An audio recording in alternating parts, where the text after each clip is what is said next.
Welcome, guys, everybody, to the Crossover Cinema Podcast. We're here reviewing film, series, media releases. But before we start with all the action that we're expected in that episode, let me introduce myself real quick. My name is Carlo. And I'm Kaya, y'all. You already know what it is. We're here reviewing the latest from Ridley Scott, Gladiator 2, starring Paul Mescal, Denzel Washington, and a whole host of people. You already know it's real good. It's real good. Real good cast. Before we start, Kaya, just talk to me about what I'm seeing in the back right there. I see like like that PS5 Plus that just came out or something. Well, correction. A PS5 Pro. Yes. Oh, You see, sorry. I am part of the professional suite of PlayStation users, and I'm enjoying myself. All my games run better. I have an LG C2 OLED, which takes full advantage of the VRR 4K 120Hz capabilities of the PS5 Pro. I'm having a glorious time. And you already know, I'm a gamer, y'all. So, And did you start already and smell the fart, or it's coming soon? soon. It's on the horizon, like a Disney pie scent just lingering from the windowsill. Okay, okay. But great interpretation again, because it's putting us right into what we're gonna talk about. Gladiator 2. 20, 24, 23, 24 years later. Wow. 24 years later. Again, it's pretty accurate in like time life of what happened in the past and like 24 years later, or Well, I definitely think what I mean, like a natural gap of time is nice for a film like this. but the expectation are really high. Extremely, extremely. The character that was dead and you're doing it a second. Yeah. It's one of my points, but seriously, let's start with that. It's very, very dangerous. We saw it in a couple of movies that they try to bring back, like the movie. I don't know. I'm thinking about Star Wars, Star Wars. Star Wars. We got like Rush Hour. Member berries. Doing a series. We got Titanic 2, bro. That was so bad, but it worked at a level that I cannot explain. It's the favorite movie of the little kid of one of my friends, and I don't get it why. But like it's really risky to bring back a second of a big Absolutely. franchise like that. And seriously, story wise, I got what I wanted. Those member berries were there. I know I know not everybody's gonna be happy, but I was like, yeah, if you're bringing me a two, I want it to be a son. I want that. I don't want like another kind of You don't want a reboot style no, character. exactly that. I wanted exactly that. He put the armor on at one point, and we felt that thing. I don't know. And for me, that thing, I got it. So I get that people will, You're a satisfied customer. You're a satisfied yeah, viewer. and I get that it's a lot of member berries, like, but They I weren't wanted that. they weren't good member berries to me, bro. They just listen, the beginning, yes, I will give them credit. The beginning, I think it opens in a very formulaic way. However, dropping us right into the action, getting us involved with the characters, showing the romance in a very, I think I don't. Everything was. That's what I want. very clean. C'est vraiment He's propre. gonna lose. He's gonna lose his wife. I knew it. Like that. Yeah, it's all there. All The movie, we were in a war and it was there. Boom, boom, boom. He was in the Coliseum right there, and it started. it didn't waste any time in terms of it was a 2.5 hour movie, but it didn't waste any times in terms of getting us into the plot and into the narrative. And I do appreciate that, but the narrative itself for me didn't fully stick the landing. I think a lot of this film, especially with its length, was left on the editing room floor. I think that there's a lot of performances here that were probably gutted. And I can't confirm fully, you know what I mean? But we know there was reshoots. Paul Mescal talked about them. Um, and I feel like the film kind of it looks like it had reshoots. It looks like there was parts of it that were kind of cobbled together in a way where the narrative wasn't fully serviced. And I do think starting it off that way was strong. I do think what's his name? Peter Mensa from 300. He's the messenger who gets kicked off the railing. Um, he he's underserved in this film, but it's one of those things where all the pieces are there for it to be a true epic. And I feel like Ridley clearly misses the mark. And I think in trying to revisit your old works, you kind of diminish the overall quality of the IP through that. and your art through that. But at the same time, like, it's clear Gladiator 1 is a far superior film to this, and I think that, um, a lot of the letdowns for me really come from the way this film was done, production-wise, the way it was filmed. I didn't love all the action sequences. Once you got to the Gladiator pit, it was cool, I won't lie, the monkeys were nice. I'm sure you like those monkeys, right? Points that I have here, that reason why it's a film though. Like for me, those monkeys, Mhm. if you know a little bit about monkeys, we talked about it in in other podcasts about chimp crazy. Nobody could win against a monkey. It's impossible. Like it's impossible. The CGI on those monkeys, I don't know what happened. This, I was like, okay, that's a film. They were really trying to say they were, like, depraved, emaciated monkeys, which I get it. But listen, bro, after that, the rhino arrives. Okay, I get it. Another CGI animal. I love the fact that no animal were armed during the. Don't forget CGI sharks in the water. But that's my third point. Like CGI sharks putting the Colosseum in, like it's Wonderland, bro. It's whatever No, you want. I agree. Whole Disney World right there. I agree completely, but I think the thing is, it's execution, right? Zach, no, but you accept it. It's okay. Like now there's sharks in there. Do you though? Let's go. Do you truly accept it? Because for me, Like that for me, it was those little moments. I was like, okay, it's it's like if it's not that they don't care, but it's more like a suspension of belief, stress stuff. a true suspension of belief, and I think that's okay in film. Film benefits from that, but at the same time, you have to incorporate that narratively. If you had seen a scene, right, of Emperor Geta and I forgot what the other brother's name, the one with syphilis, which just randomly gets dropped later in the movie. They're like, he's got venereal disease. You're like, what? Oh, that's why he's crazy. Oh, okay. But for me, I feel like if you had just shown them, for example, plotting ways to like increase the games and make the games intense, and you see like a makeshift like board with water in it, and they're like trying to imagine sharks, and like maybe they've got a Persian there because it's a recreation of the Persian battle. Maybe they have a Persian slave who, for example, is telling them how the battle went. You know what I mean? And indicating how the games would go. I feel like there's a narrative piece of this movie that's literally missing, just missing in action. It's crazy to me. And like I feel like there's a version of this movie that's better. There's probably a 3.5 hour version that gives everybody their full performances and doesn't do disservice to the production and the actors involved. I feel like that's what's really happening here. There's a better movie here, but it's not here. I don't know. At that point where you saw the rock in the wall and she go press that button to go in that world, like for me that too was a problem where like I was like, okay, there's some choices in that movie. Okay. Like I get that they have secret halls and everything, but that was a little too technological. I don't know, it put me off like that trail of like secrecy. Like you could have just go behind the rock. Don't know. We could have just went to another location. I think I would have been. Let's go right away with Denzel at the end.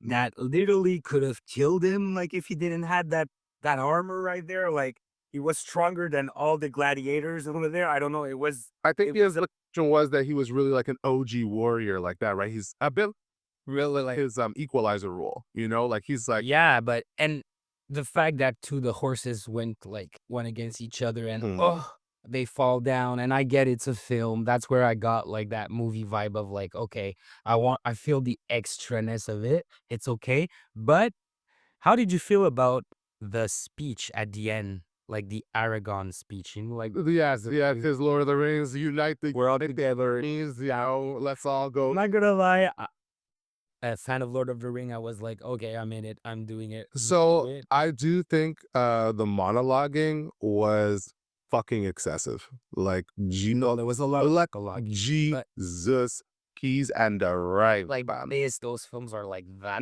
Oh, but Like like, that. It's no, bro. it's like like it's like an anime where the fighters touch like or that's the vibe of it. But when the animes do that, right, there's not only a narrative point to it, but it's always punctuating the characters, kind of like it's underscoring their emotions. And I feel like here, everything was just overt. Like there was nothing subtle. There was no, this movie was not subtle in any way. And I don't think it needed to be entirely subtle, but like a little bit, just a little bit. You know, like how many times are we gonna flash back to him waking up in the gray and by the water and seeing his wife go by the river Styx? Like, bro, we get it. She gone. She's gone. You know what I mean? Like, can we just Right. Yeah, call it a and you day? see, I thought that was to put back Russell Crowe, like that one scene where we would be like That's very anime. in that. Yeah, but I thought that was there for that. Like I was like, okay, we're going there. He's gonna like almost die, and he's gonna see his father just like in the reflection of the sun. You know what I mean? But I don't think he needed to wear his armor. Like I don't I feel like It's a nice little touch, bro. It's 24 years later. Bring like back the armor. Yeah, and I remember there he's the nah, bring back the armor narrative. We have the man them clean it up. Like the what's his name? I don't know. Have one of his boys clean it up. Have a blacksmith clean that thing up. You know, they're going to war. It's like a whole moment. It's like an Iron Man suit up the first time. You know, like give it. It was just like he just looked at it. He's like, I think I want to wear that. It's true. It's true. And the fact that he just accepted his faith of like, okay, it's my mother. Okay, he loves. And all of a sudden he's like, you know, I'm entirely over my family trauma. He's like, yep, you know what? Your husband, yep, he literally looked at my wife and said, her. And like, I'm okay with that. But you know, I just want to say, Mom, it's okay that you abandoned me and made me grow up alone and have to run for my entire life, you know? And then your husband killed my wife. It's yeah. Let right.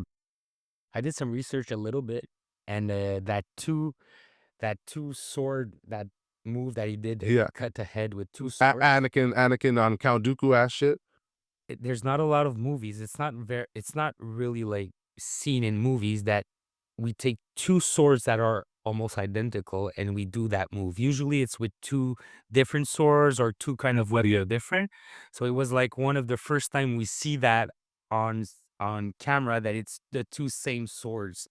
But at the end, I don't know. For me, it was a cool shot. It was a and I think there's a I few do cool shots it. here, right? Like I there's like the definitely fact that he took some sand too. That was a little like right yeah, a little dust it up. was literally a reference with his father, like that he took some sand, you know? It was that, like, I liked it, and they put us those little, like, part of the old Gladiator to show us, like, those parts. I don't know, like, Well, I think figures they definitely and it played was there. into the flashback aspect of things, like, Yeah. definitely, like, doing that, and then every, recreated or, like, um, newly created flashback, right? Like, the scenes of him when he's escaping as a youth, we're all have the same filter to give you that same impression that they're from the same point, you know, like, that kind of vibe. Yeah. Um, It's a 24-year later film. A lot of people will not see it, you know? no, I think that there's definitely a point to be made for the lineage aspect of the film, like the narrative point of you know, bloodlines and royalty and kind of like the importance of that. And I feel like it's really steeped in Ridley Scott's like, you know, he's a Brit, so his whole thing is very much like I have a reverence for, you know, monarchy and whatnot. And I feel like that shows a lot in his impression of what Rome is and like the thematic of Rome being like a free city for all. Like it felt like he was not trying to depict them as inhumane as they actually were. I feel like there was a couple more, even for example, when his wife is in the water, these soldiers just roll up on him and they literally just push on him a couple times. Mm. You know what I mean? And you're just like, are you like, is he your prisoner or is he your boy? Like, I'm not getting it. Like, it's okay, bro. Your wife's dead, bro. We got to go on the boat. You got to become a gladiator, man. Like, I'm like, there's just a couple times where I'm just like, something feels weird here. And Yeah. Denzel is the one that, like, kind of like, you know, you're seeing the scenes come undone, and then Denzel comes in front of you. He's like, "It's all good, bro." And you're like, "Yeah, it is all good. You're here, Denzel. It's fine. How are you, Denzel?" Politics. I love it. I love it. I really enjoyed his performance. I do think his ending was weak. I think his narrative was interesting. Him being a slave, you know, to Lucilla's father, Marcus Aurelius, you know, Mm. and like the counterpoint between him being a slave and rising up to power, and you know, Lucius being royalty and being, you know, with no power and no sway, you know, and having to form his own power. It works to a degree, but I'm telling you, there's a part of this narrative that's left on the cutting room floor. Like, I think there's a flashback for Denzel that's not there, that, that shows that understanding, the branding, all these things that, like, I don't know. I just feel like we paid so much attention and so much time to these different aspects of the film, and we meandered quite a bit. Like, why couldn't we meander for Denzel's narrative? Why did it just have to be this thing of him scheming, and then just like basically going full on like supervillain at the end, And Get like, it, but more of what it was there. Like they needed to cut other stuff because seriously, 2 hour 30 minutes was the long film. I found that there was moment that they were long, even if it was action packed. Like I don't know, like pacing wise, it was no, it was dragged. did you wanted to say. I feel that they wanted to give us a lot of stuff to be sure that we have that old vibe, we have what we 100%. want, we have that Russell Crowe vibe. Vraiment classique. Vraiment classique, c'est ça. Mais for me, I think it's a good way they did it. Like, I don't think it's bad. I think the storyline is a good thing. I think they went full on with it. It's gonna be his son. Let's go. After that, how it developed, like the rest of the story, I'm like, Yeah, it but didn't hit. It didn't hit like that. but it didn't hit like they wanted. But I think that it's a good way to do it though. Like, I want a son. Like, I want something because I don't want another story that's going like in another kind of way. And I think with this, build the up. Bloodlines narrative, that narrative of that, like the themes of that, even the twins, right? Like he has that scene where he looks at the wolf as they're coming in. He sees the two babies sucking on the wolf, and when you kind of look at the twins with the emperors, you kind of see that like there's this like reliance, and then they kind of like drain the Roman Empire of its like luster and whatnot, right? And I think there was so much that they could have done with that. That just like, oh, stab him up. Oh, okay, he'll stab you up in the ear. I know. That, It just yeah, it was a lot of that to finish his stuff. Like, you yeah, just it's like go ahead. Oh, happening. sure, let's do this fast. Stab this guy up. Oh, let's do it. But you're crazy. I nominate No, you're right. Dundas as actually I have to say that is a great comedic moment. Nominating Dundas the monkey as a second in command. I like that. Power to Dundas. I rock with you, Dundas. And Denzel ain't say nothing. He's like, I rock with Dundas. Dundas is my guy. But Denzel knew that he wouldn't stay long. Nope, not too long. Not too long. Dundas will become his second in command very soon. Yeah, another little like another little thing that they said in the movie that I like was wood or steel, a point is a point. And I like that. Oh yeah, when he ooh Line was good. when he killed that. No, there was a couple Cut. kills in here that were like that first guy. I think the first time you realize it's about to be a little bit like these random scenes of somebody getting like gored is when that first guy gets like javelin and he's like, you know what I mean? Like very Family Guy. You're like, okay, yes. I can rock with this. I can rock with this. I will say this though. I think Connie Nielsen is a really, really strong actress. Pedro Pascal as well. Like Pedro Pascal, I think he got done a little dirty in this movie as well. I don't think his writing was too strong, but he gives Mm. such a good performance. It's I, you know. But that relationship between the two of them, I think there could have been a better angle to play than just the straight romance. I think if they Yeah. kind of played it a bit like a relationship where she's his beard, not necessarily that there's a romance, but that she's really there to like aid and abet his you know ascension, but also to at the same time keep her safe, and then also help her rise to power again if she can. And I feel like that was something that was missing from here.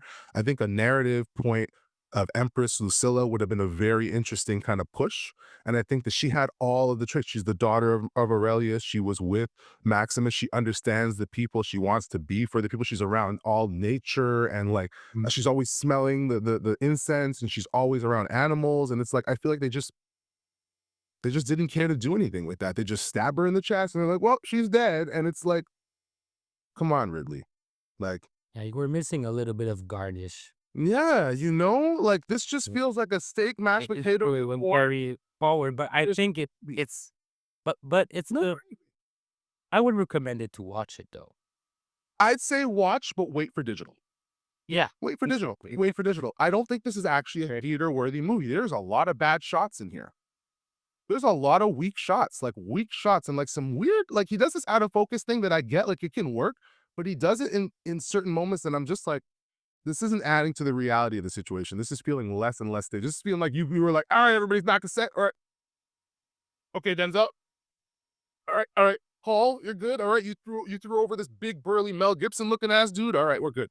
we're good. You know, like it's all solid. It's all solid. I will say this though, Yeah, go just for to it. give it a little round off. Yeah. You know, I'm not even the biggest Russell Crowe fan, but I missed Russell Crowe here. Like I could have done for some Jor-El style flashbacks, like him in Mhm. Man of Steel. I could have done for that. I'm not even gonna lie, it would have worked for me. And Yeah, a couple of them for you sure. know, just a little something. You were already 2.5 hours, bro. Like, come on, Yeah. yeah, man. Like, just and he's your boy. The budget. Did the budget went well? Did they do well at the box office? Tell me, Kaya. There were some reports, along with those reshoots, that the budget ballooned past 310 million for production alone. Add in marketing, probably another 100, 150. It's probably gonna break even, and that's about it. So Warner, no, sorry, not Warner Brothers, Paramount can save face. They can save face with that. It is what it is, man. Y'all were all in on Ridley, bruh. This is what you get. And to think, he had the nerve to say, I think I should have handled Blade Runner 2049 instead of Denny. Bruh, don't go back to your old stuff. Don't do another Alien. Don't do another nothing. Just do something original or retire. Okay? Call it a day, bruv. Call it a day. Mm, mm, mm, mm. So there, I'm just gonna let you guys on. Never forget what you do in life echoes in eternity. Oh my gosh. Yes, you know what? I won't lie. Some of those lines were corny, but they were prophetic. They hit the spot, bro. They hit the spot. Very much so. You already know. It's always a pleasure to have you guys on the Crossover Cinema podcast. And until next time, ciao.